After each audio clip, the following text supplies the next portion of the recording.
3 years ago, Reddit user rmemexe did a poll on the D&D subreddit asking what was causing your game to fall apart. Of the 968 respondents, nearly 60% responded that scheduling had killed their game. Scheduling is the boogeyman. It seems like every day there are new posts on Twitter or in Reddit talking about how DMs and players cannot finish their games because of scheduling. Mike Shea of Sly Flourish did a YouTube poll of 2,600 respondents, and nearly 50% of DMs rarely or never come close to a satisfying conclusion to their game. Again, the data seems to be showing this, that scheduling is killing games. But what if scheduling isn't the issue? If you take a look at this very professional chart, it has a few features: the X or campaign length axis and the Y life bullshit axis. With this, we can track the ratio of life bullshit as it relates to your campaign over time. Additionally, let's say this line here represents the number of sessions of a typical D&D game. And this dashed pink line here represents the upper limit amount of life bullshit that your campaign can withstand before dying. Players might miss sessions, or they might get cancelled, but it will survive if it doesn't cross this line. It is when the campaign crosses this line, the line of not worth my time, or the life bullshit threshold, that a campaign is guaranteed to die. Most people interpret this data as scheduling killed my D&D campaign. But what if I told you you're looking at the data wrong? What if, instead of showing you that scheduling is killing your campaign, it is actually an underlying issue with scope management? Before I explain why scope is killing your game, let's talk about what scope is. One way to think of a campaign scope is simply, how big is your campaign? Specifically, how much stuff does your campaign experience at the table encapsulate? What is the totality of the project? You could also think of scope as a combination of different sliders that come together to adjust your game's size. If we compare Curse of Strahd to Ghost of Saltmarsh, based on page count, it might be easy to conclude that they have roughly the same amount of content, and thus will take roughly the same length of time to run. But if we look at the number of sessions, we'll find that number of pages isn't necessarily everything. Curse of Strahd is going to take, on average, a lot longer to run and get through than Ghost of Saltmarsh if we're just going off of the pre-written campaign content. The next slider when it comes to scope is breadth of setting. And to the world builders out there, this is only sort of a call-out, but the breadth of setting I'm talking about is the amount of setting that is actually used in your game at the table. Your campaign setting could have 1 million towns in it, but the scope of it is going to be very small if you're limited to just one. The same is going to go for every part of your setting, whether it be religions, the gods, factions, bakeries, inns. The less stuff you use and incorporate into your game from your setting, the more limited the scope.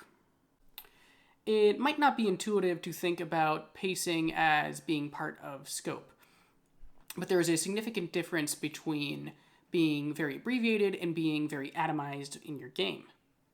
For example, you might roll 2 to 6 random encounters every session for travel and play out the day-to-day minutia of setting up camp, sitting by the campfire, and 4 night watches, one for each of your players. Or you might abbreviate a lot of that stuff when it comes to travel and everyday life. And this doesn't just include the admin that comes with traveling. It could also include things such as payment. You don't need to narrate your payment. You don't need to narrate smaller scenes. Lore dumps could come in the form of handouts instead of speaking. The concept also extends to the rate of mechanical progression. Assuming you are playing D&D, how quickly are you going from level 1 to 20? Are you even going from 1 to 20? Are you going to 1 to 10 instead? The wider the level progression, or mechanical progression in general, the wider the scope of your campaign because you are incorporating more material. In general, the more material, the wider the scope, the more likely it is to hit the life bullshit threshold. So as we adjust these three sliders, you might find that you accidentally surpass your own or your player's limits on the life bullshit axis. And when we look at the average D&D campaign, again, we'll notice this. Sometimes at around the last session, it crosses that threshold. And suddenly it's not worth anyone's time to prioritize it because you or your players have life bullshit they need to deal with. And I have to be clear about this. Adjusting your campaign's length is not the only way to adjust the scope. It is just the most straightforward to see for people unfamiliar with the concept and people struggling with scope management. For example of not sacrificing length but adjusting the scope, let's look at one radical example one DM did, and it led to a very successful and 2-year-long campaign. Ben Robbins, the creator of Microscope and several other popular RPGs, ran into the following problems while running for his usual group. He was dealing with DM burnout and tired of what he called mindless plot following, and was also frustrated with scheduling games for busy adults. Rather than going, woe is me, and allowing his campaign and group to die, Ben decided to change the parameters by which he ran the game, and presented his group with what would eventually be dubbed the West Marches style of play. There were several key features to Robbins's successful West Marches campaign. The one feature that a lot of people on the internet really like to talk about is how scheduling worked. And it was this. There was no regular game session, and all sessions were organized by the players who then went to the GM and asked, hey, can we go do this thing? Another popular feature is that there was no regular party. It was a group of 10 to 14 players that Robbins pulled from to run each individual session. And the last of these features was this. There was no regular plot. There was no overarching story. It was an exploratory game that was focused on how the players interacted with and altered the pre-existing setting. The setting was the frontier wilderness. There's a town, and then there's the forest. And that's it. That's the entire setting. Well, there was also like some, background history that could be discovered by going into the forest, but the setting was the forest. But do you know how less politically complicated a forest is to deal with? He's dealing with less NPCs, less story plot threads, and really focusing on recurring explorative play. His players never saved the world, from as far as I could tell. His players never jumped through different dimensions, as far as I could tell. The concept and its execution were straightforward, on its face, and easy for the players to stay engaged with, even with missing sessions, even if they weren't paying attention. And the GM didn't have to worry about all of these interlocking threads. The GM could focus more on making sure the mechanics and everything else was planned out, and then focus on running the session. By intentionally limiting his concept, Ben Robbins created an experience that could withstand DM burnout, player scheduling issues, player burnout, and lasted a whole 2 years. That is a long-ass campaign. Okay, so we know there's scope, and we have our one radical example about how to go about adjusting it for our own games, but how can we spot when we're making a scope mistake? Well, this might take some experience in running the game yourself. There are a few mistakes that are a lot easier to spot, especially if you know what you're looking for. I'm going to be continue to be guilty of both of these two crucial scope mistakes. The first mistake is this, that your initial scope is way too large. Here's the first way to spot if you're making this mistake, and this is pretty obvious. You have never run for the group you're about to run for before. And this just means you're not going to know their life bullshit threshold. It's that simple. Mistake number 2 is if you run for a lot of busy people. The life bullshit threshold is going to be low if you're running for busy players, which means if you have a campaign with a large scope, it will probably cross the life bullshit threshold line. The third way to spot this big mistake is this. You have a lot of initial content. If your concept and your initial concept content go beyond 10 sessions, it might be worth looking at if you can actually handle a campaign of the size that you think you can. 10 sessions of prep, that's probably the start of a 20 to 30 session campaign easily. And if you're a DM, this is a super common mistake. So take a look, reflect, and if you think, maybe I have too much initial concept, it's probably best to go back and readjust your scope. Way number 4 is that you're just running a huge-ass hardcover.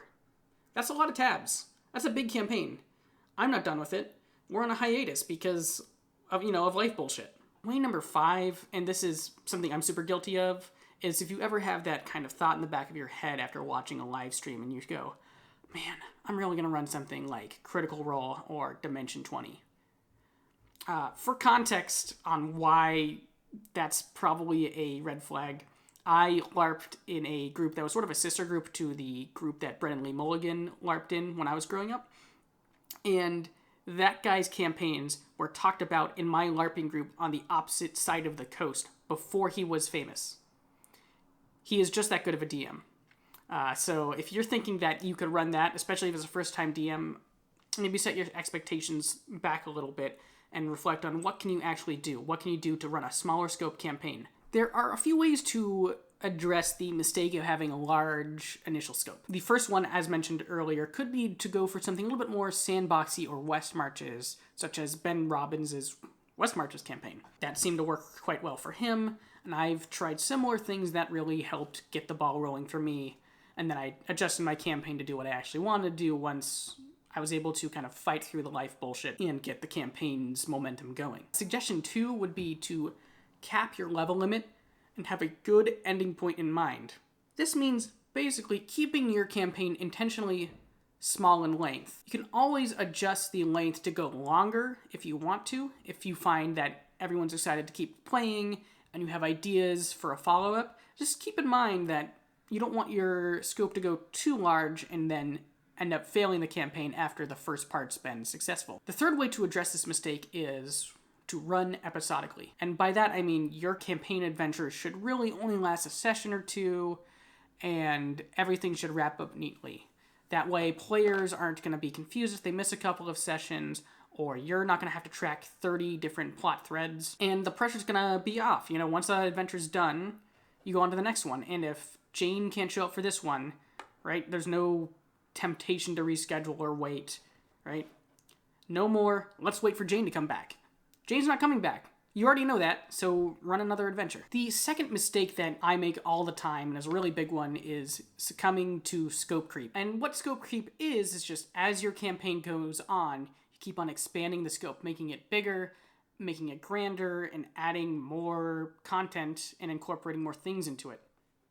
It just becomes bigger. And one way to spot this, in a lot of different ways, is really going to be in prep and when you're improvising. And this is more going to come in sort of phrases that go through your mind as you're either looking to improvise or looking to prep. For example, a common phrase that you might hear in your head if you are succumbing to scope creep is, what if I added, right? This is super easy to fix. Just, don't add the thing. And another way to kind of spot this is if you're in your head, you go, oh great, now my players are going to need to do blank. Another way to spot this mistake is if you have too many antagonists, right? If you're prepping your game and suddenly, I've got 4 different antagonists and they all have their own kind of goals and stuff over time because you've added, the Knoll Chieftain, the Dwarf Counselor, and the Snake Lady who is brainwashing a town, right? Those are all different villains, and if they all have their own goals and they're all trying to achieve their own goals, that's a big campaign scope. And you've just added those because those are small little plot threads that you forgot to close up. Another way to spot if you're going to make the mistake of scope creep is if you have a hyper detailed setting or plot. This is an example of that. But also if you're a world builder like me, I do this a lot. I have a huge pantheon, not a huge pantheon, but a pantheon of gods. I've got all the demons associated with them. I've got a whole bunch of names for wizards. And I really want to incorporate all this in my campaign. But it's just running into scope creep if I try to do everything everywhere all at once. And another way to spot this mistake is if you're a pantser. A pantser is just someone who creates the story as they go rather than outlining it. out front. And people are on various scales. Like, I might outline a little bit, but a lot of my story kind of comes from self-discovery. I run to find out what happened, what's going to happen, and then I prep a little bit, and I run a little bit more, and I prep a little bit more. I'm a huge pantser, which means I run into scope creep all the time. But there are ways to address scope creep. One, you can reuse content and plot threads. For example, if you have a dwarf chieftain and your village is being raided by hobgoblins, you could think, maybe instead of my village being raided by hobgoblins, I'll reuse the dwarf chieftain, right? Focus more on that one villain rather than adding another one. Another way to at least fight against scope creep is to limit your initial material that you use. Start smaller and give yourself room to breathe. I ran a whole year-long campaign based off of Keep on the Borderlands, the OG module, and I got an entire year of content out of that. And that was because I let the scope get bigger and bigger and bigger.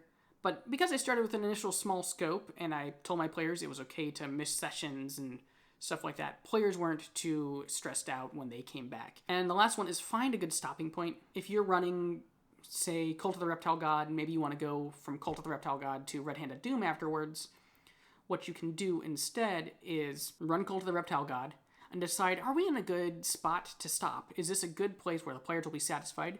And if so, you can stop there. The players don't know that Red Hand of Doom is coming. Just end the campaign, and then run Red Hand of Doom separately in a few months when people are more flexible with their life. Lastly, I want to talk about my experience with scope problems. As I mentioned, I ran a Keep on the Borderlands campaign, and that was really an example of accidental success. I could have easily scope crept myself into a hole. And I've done this on a lot of previous campaigns. I've gotten to 20 or 30 sessions, and suddenly I get overwhelmed, and my players can't make it as much. It's a problem with scope. It wasn't a problem with scheduling. Sure, you could say, oh, your campaign ended because your players couldn't make it. Well, that was only part of it, right? I would cancel sessions because I didn't know what I was doing. I would not come up with as satisfying plot solutions as I did for the first part of the campaign, because now I was really focusing on this huge 1 to 20 picture. Here's another kind of mistake I made. My first ever campaign that I was really gung-ho about running, I had just watched a bunch of Critical Role, and I had gotten myself the 5th edition handbook after having played in a couple of campaigns. And I was like, okay, I've DM'd before, but I'm going to make the greatest, most epic Critical Role campaign I've ever made. So I created an entire setting with a map, detailed history, and a 1 to 20 plot in one night, and I invited my friends over, and they were obviously not having it. It was a huge pain in the butt for everyone. It was not a good campaign, and that ended after 5 sessions, because no one was having fun, and I was railroading the shit out of them, because my scope was so large, and I didn't know how to handle it. Lastly, one game that really actually helped me, One game that really helped me come to terms with my scope problems and gave me new solutions and new ways of enjoying running an RPG was Star Trek Adventures. I love Star Trek, and the way this game is designed to be run really made me appreciate more episodic games and short one-offs. Every mission in this game, pre-written or self-written, should be finishable in about a session, and the players don't seem to have less fun with it. I have a lot of fun with it, and we come away with a satisfying story, right? There's no overarching plot. It's just we're at a base and they go on missions. That's really actually helped me kind of reevaluate how I run D&D and notice my larger problems with scope, creep, and scope. So I hope this helped you, because scheduling I don't think is as big a problem as people say. Obviously, it's a problem. But I hope for those of you who watch this video and realize, wait a minute, my problem's with scope, that this video helped you and will allow you to hopefully have a really awesome, kick-ass D&D campaign. Thank you so much for watching. The best way to support the channel if you enjoyed this video is just to subscribe, leave a like, and leave a comment. That's it. I have no other things to show at you. Thanks for watching.